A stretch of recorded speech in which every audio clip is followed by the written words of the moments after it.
Un famoso sospechoso. Abrí la puerta y dije, ¿Robert? ¿Blake?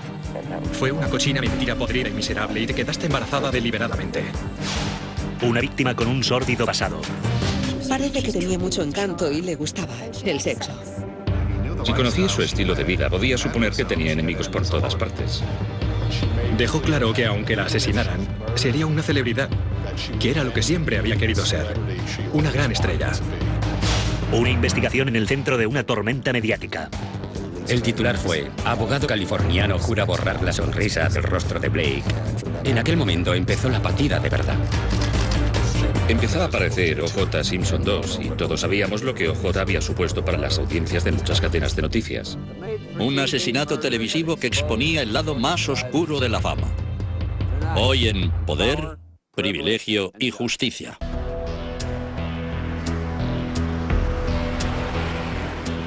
Un viernes por la noche en el Studio City. El actor Robert Blake y su esposa desde hace 2 meses, Bonnie Bakley, van a cenar a su restaurante favorito del vecindario, Vitelos. Entre mis clientes hay mucha gente del mundo del espectáculo. Robert Blake era habitual. Incluso le dedicamos un plato de pasta, fusilli a la Robert Blake. Blake aparca a 1,5 manzanas del restaurante. Podría haber aparcado en el aparcamiento, pero no lo hizo. A veces lo hacía, a veces no. Así que fueron andando a Vitelos. Entraron, todo el mundo le conoce, es cliente de 20, 30 años. La pareja se sienta en la mesa habitual de Blake. El actor presenta a su nueva esposa al personal y a los habituales. Hacia las 9:30 se despiden y se van. 10 minutos después, en una casa a la vuelta de la esquina del restaurante, el director de cine Sean Stanek oye un alboroto. Alguien empezó a dar golpes en la puerta y a llamar al timbre. Abrí la puerta y dije, ¿Robert? ¿Blake? Y dice, tienes que ayudarme. Estaba frenético, tenía los ojos así, muy dilatados. Mientras Stanek llama a emergencias, Blake explica que han atacado a su esposa y que necesita una ambulancia. Estaba muy confundido, histérico. Así que le dije, vale, cálmate un segundo. Se oían rumores que tenía mucho genio y lo primero que pensé fue que quizá había pegado a su mujer y había enloquecido. Me llamo Sean Stanek. ¿Sabe quién es el actor Robert Blake? Sí. Ha entrado aquí y está gritando mucho. Le conozco de aquí, del vecindario. Bien. Que manden una ambulancia. ¿Ella está consciente? ¿Está consciente, Robert? No. No está consciente. ¿Está respirando? Deprisa. ¿Está respirando? Sí, ya viene. Blake lleva a Stanek hasta donde está el coche. Bonnie. Bonnie. Dijo, ahora vuelvo. Y yo le pregunté, ¿a dónde vas? Y dijo, voy a pedir ayuda. Volvió a entrar. Estaba muy histérico, preguntando si había un médico. Que llamáramos a la policía, a una ambulancia. Mientras tanto, Stanek intenta ayudar a la esposa de Blake. Vi que tenía la nuca completamente empapada de sangre. Intenté hablar con Bonnie. Intenté conseguir de ella algún tipo de respuesta, pero no había forma. Le dije, apriétame la mano. Nada. Solo hacía un borboteo. Tenía los ojos en blanco y parecía talmente como si se le estuviera escapando la vida. Era mucho peor de lo que estaba. Y pensé, Dios mío, si se muere esto es un asesinato. Miré hacia abajo y vi su bolso y pensé, vale, no ha sido un robo porque el bolso sigue aquí. Según llegan los paramédicos, el drama se intensifica. Robert Blake estaba gritando, llorando. No se podía acercar al coche. Me acerqué a él y estaba sentado en el bordillo y estaba, bueno, totalmente fuera de sí. Entonces empezó a vomitar. Yo intentaba calmarle y él, ¿cómo está? ¿Está muerta? ¿Está muerta? ¿Está muerta? Me parecía una pregunta un poco extraña.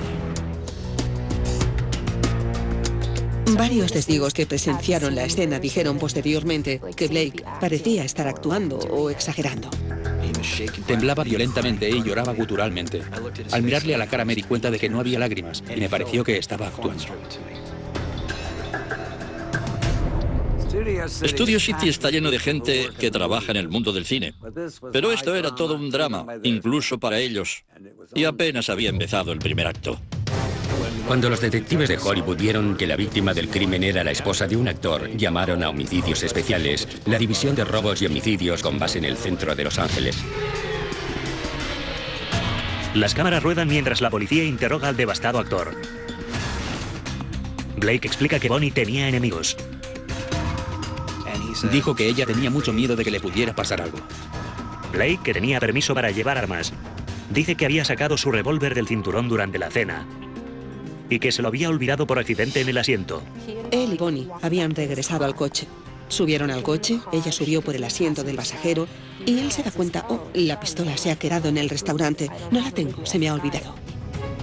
Entonces Blake vuelve a Vitelos. Entró en el restaurante por la puerta de atrás, fue hasta su mesa, encontró la pistola debajo de la mesa y volvió al coche. Blake sostiene que cuando llegó al coche, Bonnie ya estaba herida. El policía dice, un momento. ¿Lleva un arma, una pistola ahora? Blake les entrega el arma, una Smith & Wesson 38 especial. Atrás, tenemos un arma. Yo estaba impactado y estaba pensando, vamos, no puede ser el arma del crimen. Este hombre no puede ser tan estúpido como para llevar encima un arma. Pero todo era cada vez más confuso e inmediatamente el agente de policía nos separó. Señor Stanek, ¿puede ponerse ahí? Y así empezó todo. La policía examina los alrededores de la escena del crimen en busca de pruebas e interroga a los vecinos. Pero desde el primer momento parecen tener un solo sospechoso en el punto de mira. Cuando muere alguien casado, 9 de cada 10 veces ha sido el cónyuge. Pero la policía en general no se da cuenta de que también es la 10ª vez. Yo estaba en Mónaco en el juicio por asesinato de Edmond Safra cuando supe del caso Blake. Al principio pensé que era demasiado poco importante para seguirlo, pero al final me enganchó. Después de tantos años lejos de los focos, Robert Blake iba a ser el protagonista de la escena en la mejor actuación de su vida. Horas después del asesinato de la esposa de Robert Blake, Bonnie Lee Bakley, los detectives siguen intentando juntar las piezas de lo que había ocurrido en aquella calle oscura de Studio City. Cuando los detectives se hicieron cargo del caso, supieron que iba a ser un tema muy intenso porque la víctima era la esposa de un actor. Tienen a una mujer que ha recibido 2 disparos a bocajarro. Tienen a su marido, convenientemente ausente durante la agresión. Y lo tienen con una pistola encima. Toda la historia era absurda. Lo que yo llamo michigas. Era un despropósito. No tenía el menor sentido. Normalmente se supone que si matan a una mujer y no hay robo ni violación, ha sido el novio o el marido. Blake tiene antecedentes de presunta violencia doméstica contra su primera esposa. Y las sospechas se acrecientan cuando el análisis de residuos de pólvora en su ropa da positivo. Cuando se celebra el funeral de Bonnie, pocas semanas después, la opinión pública está rotundamente en contra de la exestrella de la televisión. Todos los principales programas de noticias de la nación estaban cubriendo la historia. La fascinación por el asesinato de Bonnie no se podía explicar, pero era enorme. Robert lo había dispuesto todo para enterrarla en Forest Lawn. Invitó a la familia a asistir, pero declinaron el ofrecimiento. No podía estar al lado del hombre que creía que había matado a mi hermana. En el funeral, Blake tiene en brazos a Rosie, la hija que había tenido con Bakley. En determinado momento, se dijo que poner la mano sobre el ataúd había sido un gesto para los medios. ¿Pero por qué iba a matar Blake a la mujer con la que se acababa de casar? Mientras continúa la búsqueda de pruebas en las calles de Studio City, los investigadores examinan más de cerca el matrimonio de la pareja.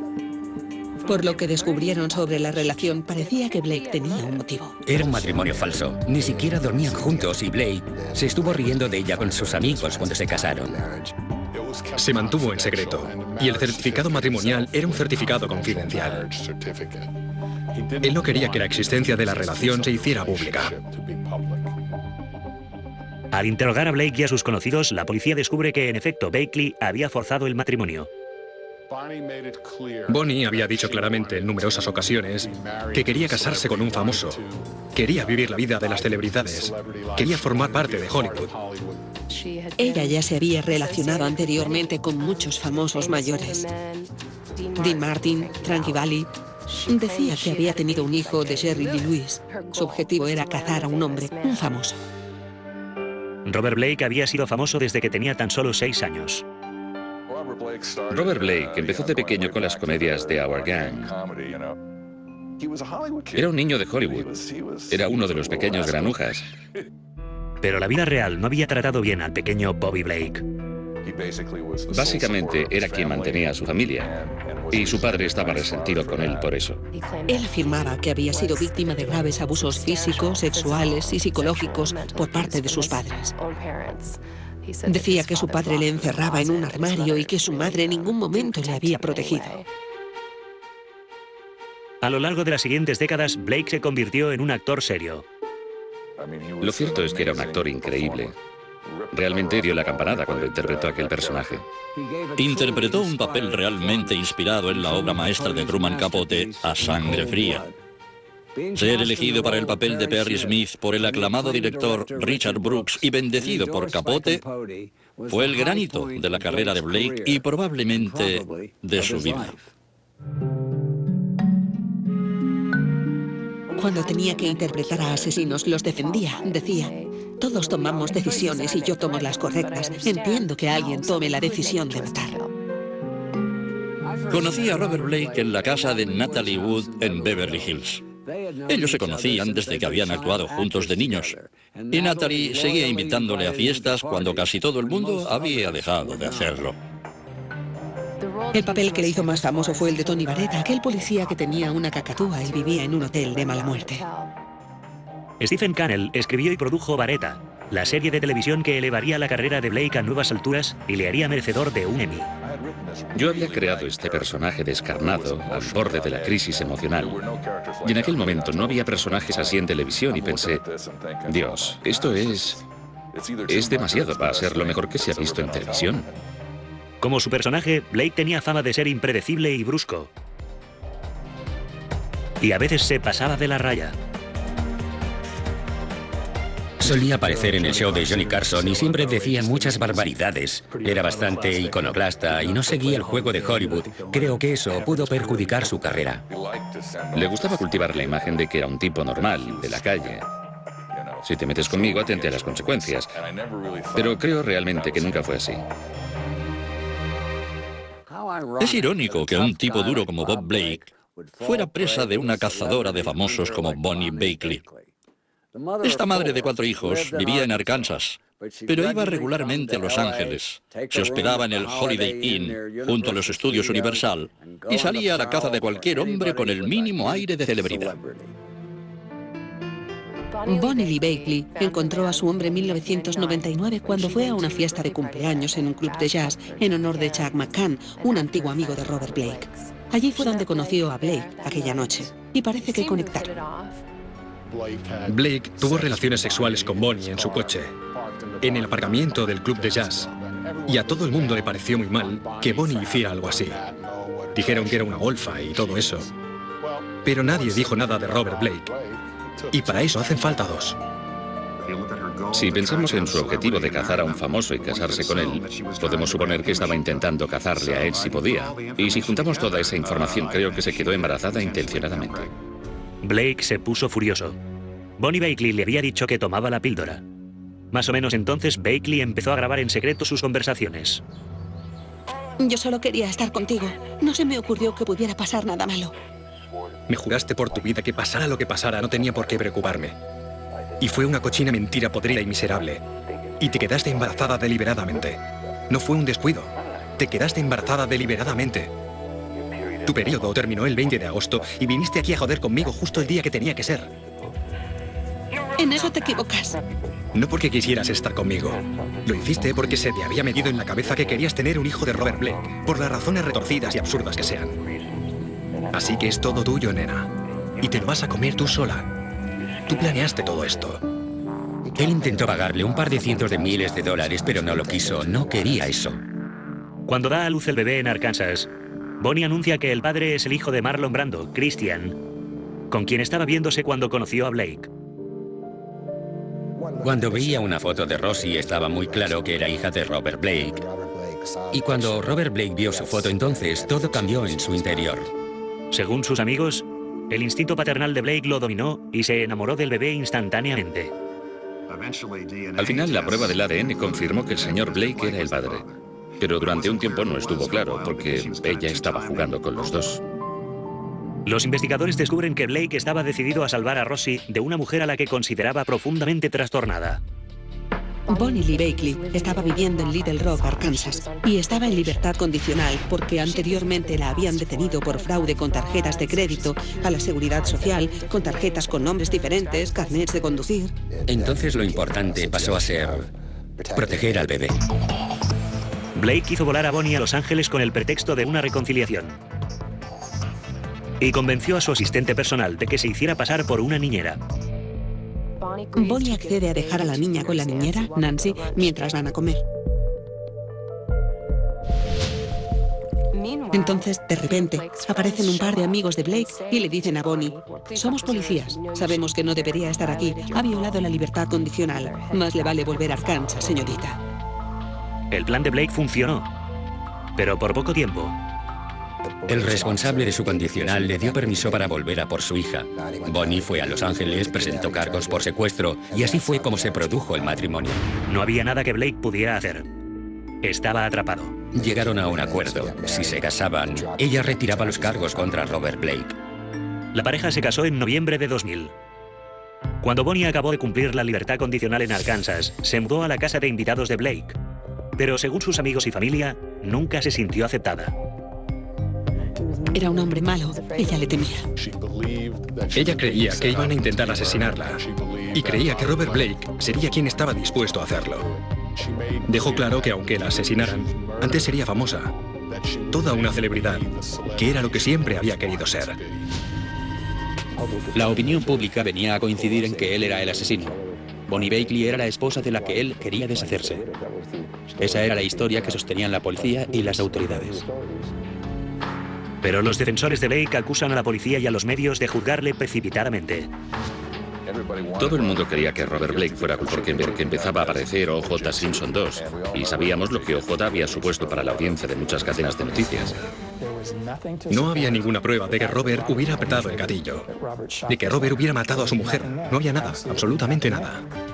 3 días después del asesinato, cuando el público está dispuesto a colgar a Robert Blake, la policía hace un descubrimiento desconcertante. Han identificado el arma que había matado a Bonnie Bakley, y no es la de Blake.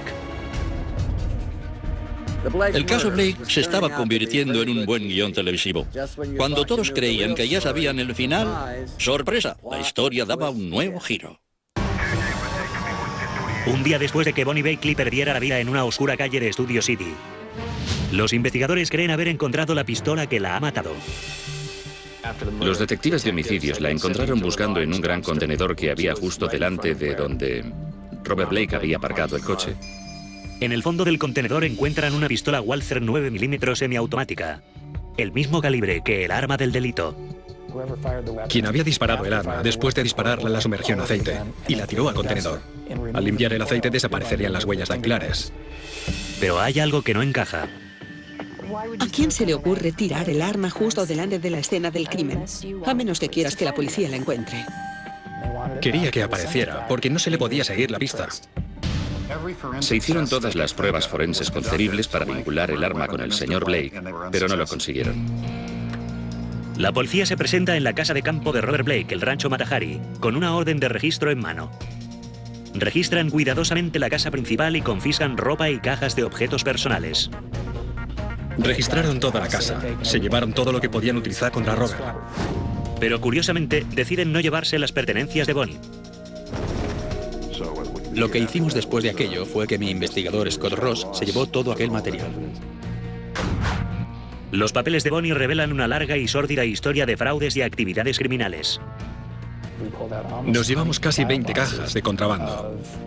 A falta de una descripción mejor, con sus cartas, sus archivos, sus documentos. Sabíamos que había otra historia, otra versión de la persona que era Bonnie Bakley. Era una embaucadora, una timadora que había estafado a mucha gente. Tenía un negocio increíble montado en su casa, que en realidad, esencialmente, consistía en embaucar a hombres mayores solitarios para que le dieran dinero. Normalmente estoy del lado de las víctimas, pero Bonnie resultaba de lo más odioso que he visto. Sospecho que me habría desagradado tanto como aparentemente le desagradaba a Blake. Y cuanto más indagaban los investigadores en su pasado, peor era el panorama. Publicaba fotos suyas en posiciones obscenas, ligera de ropa, en las contraportadas de revistas y periódicos de todo el país. Y muchos hombres ingenuos veían aquellos anuncios, veían a aquella mujer sexy, ligera de ropa, y le escribían cartas. En poco tiempo ella les contestaba y empezaban a entablar relaciones o a llamarse por teléfono.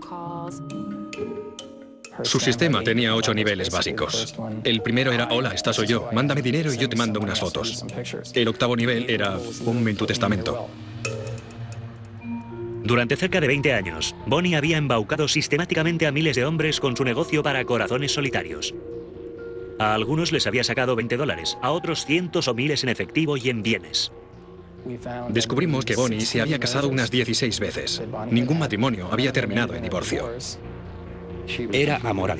Había situaciones sospechosas en las que hombres con los que se había casado habían muerto de repente y ella había heredado. Mientras los detectives continúan construyendo el caso contra Blake y los medios lo juzgan en el Tribunal de la Opinión Pública, su equipo de abogados e investigadores intenta situar a Bonnie bajo los focos. Conociendo la vida que llevaba, podía saber que tenía enemigos por todas partes. Era una mujer cuya historia y cuya vida indicaban que tenía que haber mucha gente que la odiaba a muerte y que tenía motivos para matarla. En una maniobra duramente criticada, el abogado de Blake, Harlan Brown, entrega los antecedentes penales de Bonnie a la prensa. Intentaba mostrar a Bonnie Lee Bakley como una persona no solo desagradable, sino como alguien que casi se lo merecía. Recibimos muchas críticas, Harlan sobre todo. Decían que su cuerpo aún no se había enfriado y estábamos ensuciando su memoria. Pensé que lo había hecho Harlan Brown. Era repugnante. Ensuciaba la memoria de una madre de 4 hijos. El problema era que no estábamos deshonrando a nadie. Así es como era ella. Entre las horas de llamadas telefónicas que Bonnie tenía guardadas, destacaba un mensaje de su examante, Christian Brando. Christian Brando era el hijo de Marlon Brando, un joven muy atractivo que tuvo una vida muy atormentada. Pasó en la cárcel varios años tras declararse culpable de homicidio por haber matado al novio de su hermana a tiros. En la grabación, realizada antes del asesinato de Bonnie, Brando le hacía una advertencia profética. Christian Brando le decía en el mensaje que si seguía llevando aquella vida, alguien le iba a meter una bala en la cabeza. Dijo que él no sería quien lo hiciera, pero lo predijo. Creo que ella se lo tomó en serio. Creo que en las últimas semanas de su vida realmente creía que era bastante posible que uno de aquellos hombres acabara matándola. Blake sostiene que poco después de mudarse Bonnie a su casa, un hombre extraño había empezado a vigilar la propiedad. Un hombre que él apodaba Buzz Cut porque llevaba el pelo rapado. Según el relato de Robert, esta persona no empezó a aparecer hasta que Bonnie empezó a vivir en su casa. Robert vio el vehículo delante de la casa. Salió e intentó acercarse a Buzz Cut, enfocándole con una linterna. Pero en cuanto encendió la linterna, Buzz Cut se fue.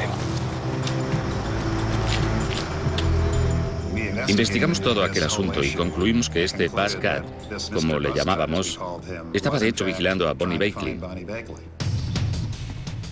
Los investigadores privados de Blake buscan a Buzz Cut o a otros sospechosos, pero no encuentran nada. Ni su investigación ni la de la policía de Los Ángeles parecen llevar a ninguna parte. Durante casi un año, el caso se quedó estancado. Pero de repente, como en una buena película de policías, un testigo sorpresa aparece de entre las sombras. Y vaya historia fue la que contó. Meses después del asesinato de Bonnie Bakley, parece que el famoso sospechoso puede no ser el culpable. Pero de repente, un antiguo especialista llamado Gary McClarty dice a la policía que no puede seguir guardando silencio. Y declara que Robert Blake le había pedido que matara a su esposa. Gary McClarty era un antiguo especialista conocido por Robert Blake desde hacía más de 30 años. McClarty cuenta a la policía que Blake le había invitado a comer y después habían ido a su casa. Robert Blake le enseñó algunas cosas de ella, incluidos algunos materiales de su negocio, que eran básicamente fotos de otras mujeres desnudas, y le dijo: esta es la mujer que me está engañando, a esto se dedica, esto es lo que le espera a mi hija. Y según McClarty, entonces fue cuando Blake empezó a decirle: esto es lo que vamos a hacer, vas a darle lo suyo. Nunca dijo: quiero que la mates. Utilizó expresiones como darle un paseo, el pasaporte, lo suyo, pero McClarty dijo entender perfectamente lo que Blake quería que hiciera. Ella duerme en la casa de atrás. Yo voy a dejarte la puerta abierta y quiero que subas ahí arriba y le des lo suyo o le des el pasaporte. Expresiones tipo vareta que él utilizaba. En cualquier caso, él le dijo a Blake, esta mujer nunca me ha hecho nada. Y dijo que no habían vuelto a hablar del tema nunca más. McClarty no es el único especialista que tenía una historia que contar. Otro conocido de Blake, Ronald Duffy Hambleton, afirma haber recibido una proposición similar. Quedaron para tomar unas tortitas y comiendo tortitas, Robert Blake le dice con toda tranquilidad, necesito que mates a mi mujer, hasta el punto de que a Duffy le preocupó que hablaran tan alto. Cada vez que una celebridad se ve envuelta en un caso, todo tipo de chalados salen de debajo de las piedras intentando hacerse con un papel en el drama. Pero estos especialistas parecían decir la verdad, y todo el mundo sabía que su testimonio podía inclinar claramente la balanza. Hambleton dijo que él y Blake habían estado hablando de diferentes formas de hacerlo. Una de las formas que supuestamente propuso era ese mismo escenario de la cena, en el cual Blake la llevaría a un restaurante y después la dejaría sola en el coche. Y en ese momento, Hambleton podía acercarse y matarla. Hambleton cuenta a la policía que accedió a seguir adelante con el plan de Blake, pero que se dio cuenta de que no podía hacerlo.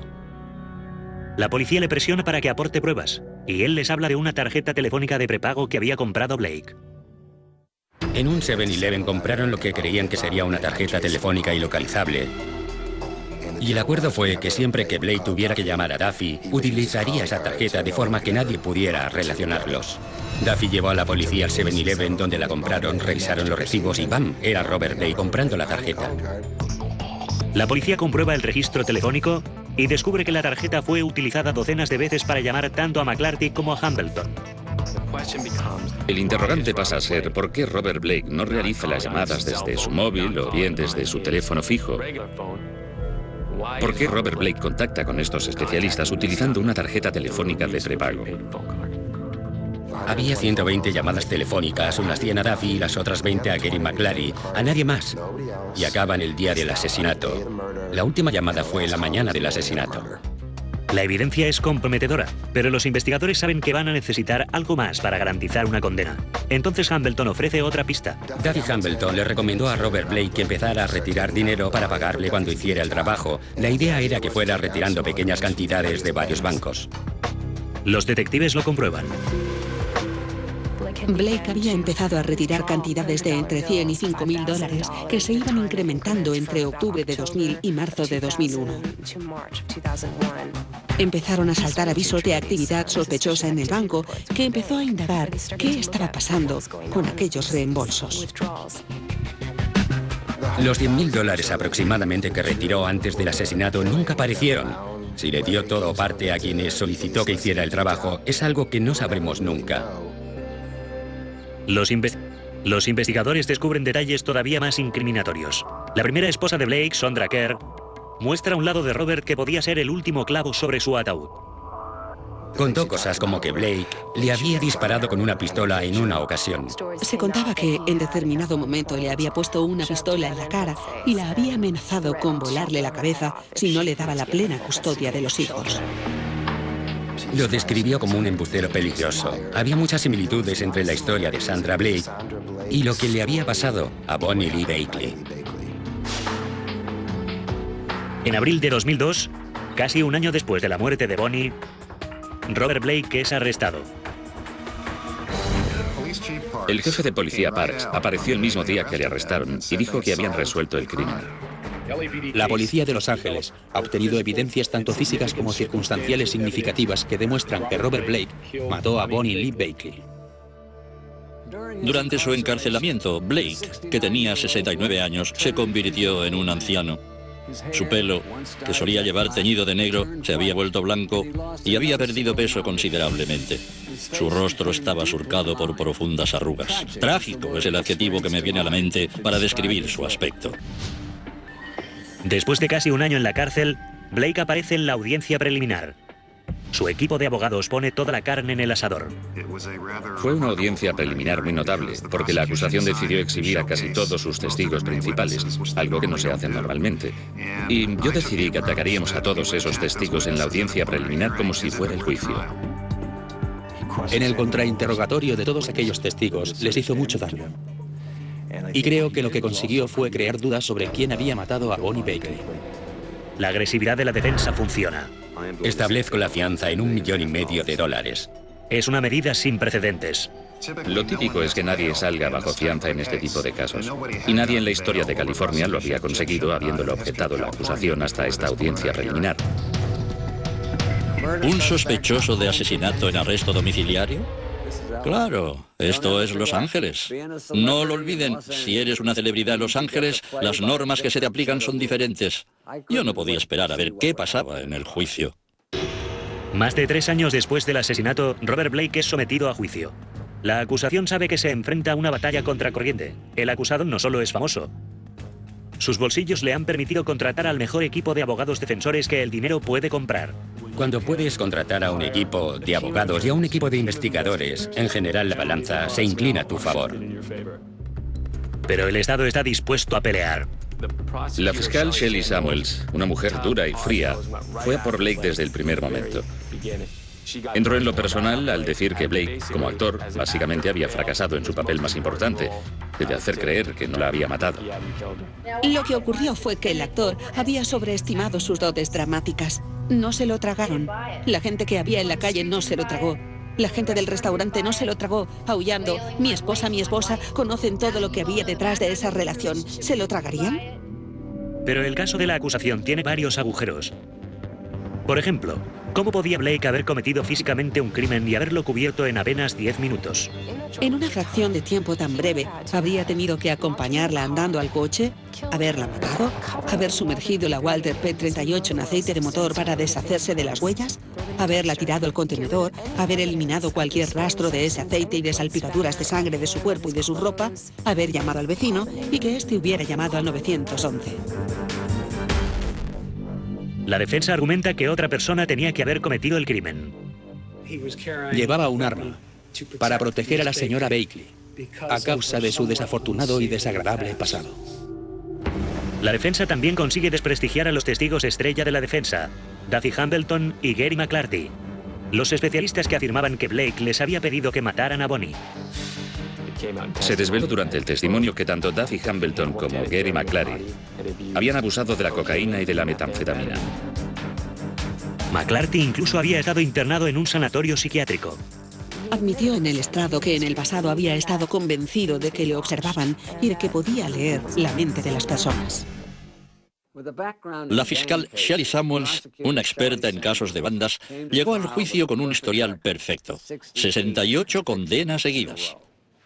Pero su rabiosa actitud pareció disgustar a los miembros del jurado. Incluso se vio a algunos de ellos hacer gestos a sus espaldas.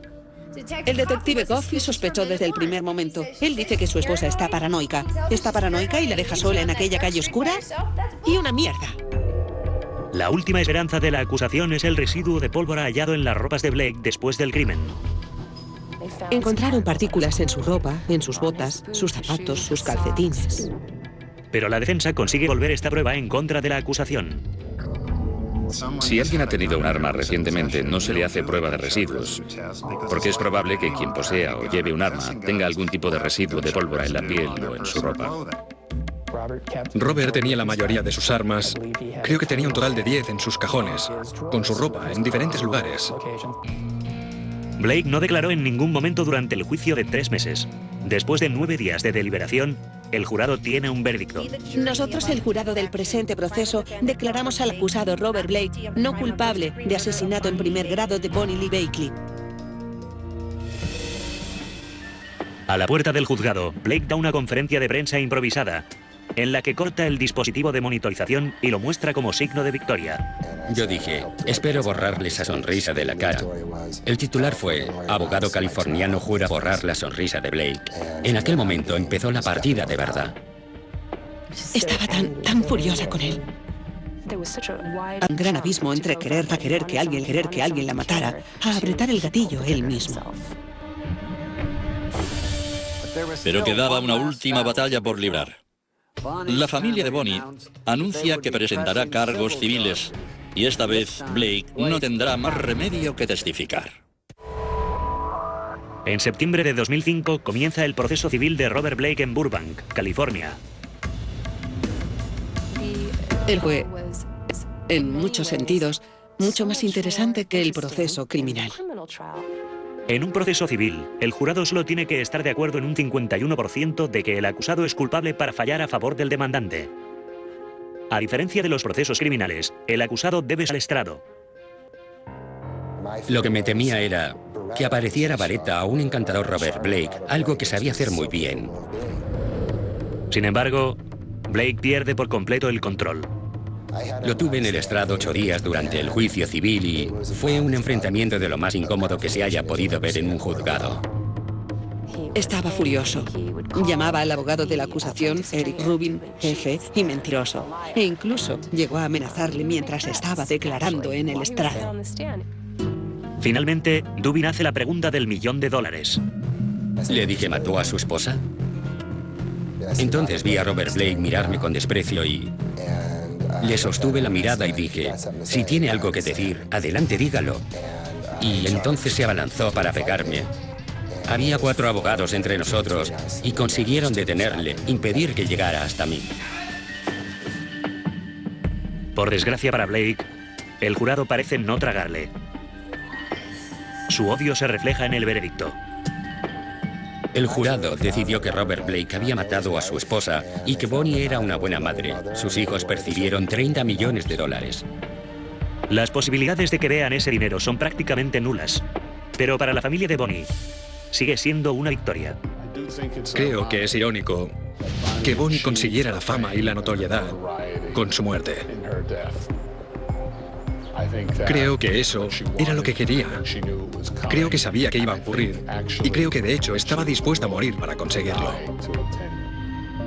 En cuanto a Blake, ha cambiado la celebridad por el anonimato. Voy a irme y voy a hacer un poco el cowboy. ¿Sabéis lo que es eso? No, no sabéis lo que es.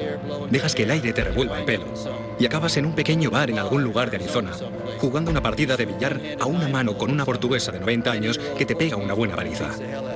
Y al día siguiente estás en un parque, en otro sitio, jugando al ajedrez con alguien. Oí decir que Robert había estado trabajando de bracero en un rancho. Dijo que estaba arruinado, que no le quedaba ni un centavo, y me lo creo, por todos los procesos legales por los que tuvo que pasar. No pude evitar sentir tristeza por las circunstancias de Robert Blake. Sentía el impulso de darle un abrazo y decirle, todo va a ir bien, Bobby. Pero no lo hice porque sabía que no era cierto. Dominic Dunne para la televisión judicial.